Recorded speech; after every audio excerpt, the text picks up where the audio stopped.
Para empezar, el perfil de periodista profesional parte precisamente de encuadrarnos dentro de un nuevo entorno. Ese nuevo entorno, yo le digo que a ese nuevo entorno establecer la cuadratura del círculo mediante 4 puntos. Entonces, la formación académica, que es la especialización, el conocimiento avanzado de las tecnologías de la información, el conocimiento de idiomas.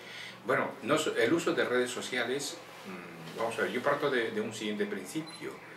Mis estudiantes de la facultad de licenciatura, lo que se podría llamar pregrado, ellos tienen ya un conocimiento bastante alto, bueno, conocimiento y uso de las redes sociales. El periodista tiene que ser un dinamizador de esos entornos de redes sociales, un influenciador. Él no tiene que ser seguidor, a él le tienen que estar siguiendo. De hecho, las personas, desde que se inventó el periodismo, siempre han participado. Han participado en su fase inicial comprándote la información. Ya hay una participación. A eso le hemos llamado audiencia. Pero la gente siempre ha participado, comprando esa información, enterándose de lo que el periodista en ese entonces estaba emitiendo. Por consiguiente había una participación. Luego esa era una forma de información unidireccional, donde solo había un emisor y un receptor, y el receptor captaba todo. Luego eso se convirtió, con el paso del tiempo, en una información bidireccional, donde el emisor enviaba información al receptor y el receptor luego devolvía la información haciendo una especie de feedback o retroalimentación. Hoy en día eso también se produce, pero a gran escala, donde decimos que hay una multidireccionalidad, es decir, muchos a muchos, porque al fin y al cabo, ¿qué somos? ¿Qué es un periódico en la actualidad? Es una organización de noticia, porque ¿acaso no es verdad que la República, por ejemplo, esté haciendo indagaciones y exploraciones sobre cómo emitir la información a través de video, o cómo utilizar un podcast para dar la información a través con el logotipo de la República? En mis tiempos, cuando yo conocía la República, para mí era un medio impreso y punto. Bien, era un medio de prensa. Pero hoy en día, posiblemente, mis hijos, mi hija, esté, digamos, pensando, los hijos de mis hijos y sucesivamente, estén pensando en una idea que no es precisamente la República como medio de prensa, sino como un medio web, como un medio de televisión. Entonces, esto significa que ya la convergencia se ha producido. ¿Dónde está el reto en la actualidad? El reto, independientemente de la convergencia física, que es un hecho, es una realidad, el reto está ahora en que la convergencia se produzca en las mentes de las personas.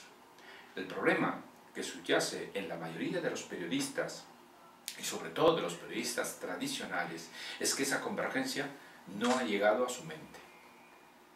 No ha llegado la integración a su mente. Ellos siguen pensando todavía que su modus operandi del siglo pasado tiene que continuar per se en la actualidad. Y eso, desde luego, bajo mi punto de vista, es un error. Es un error porque estamos asistiendo a un cambio de época del sistema mediático. Y quien no lo quiere entender, pues o estás aquí o estás aquí. Siempre decimos, o estás en el mundo de los informados o estás en el mundo de los no informados. O tal vez esto ya no se da en la misma medida que antes se daba y es reemplazado por un buscador, por un Google. Esto al final, ¿usted considera que puede llegar a afectar en sí lo que es un elemento que siempre ha caracterizado al periodista, que es la investigación, el siempre buscar más? Tal vez esto vaya en contra de la profesión del mismo periodista. No tiene por qué.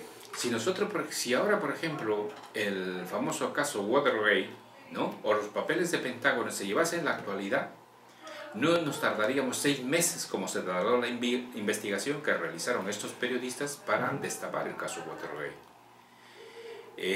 Posiblemente si viviese Nixon tampoco hubiese tardado 2 años para tener que dimitir, como lo hizo dimitir después de 2 años destapado el caso Watergate.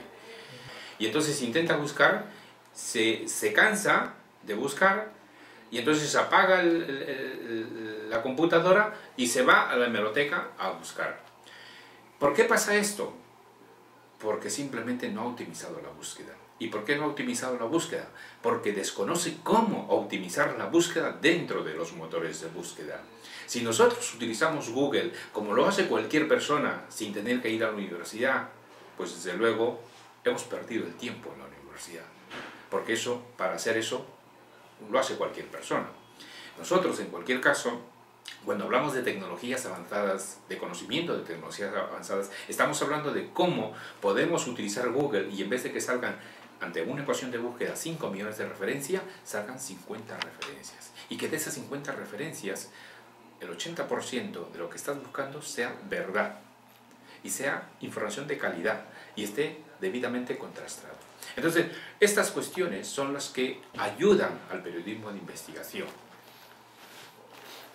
Señor Jesús, creo que eso sería todo.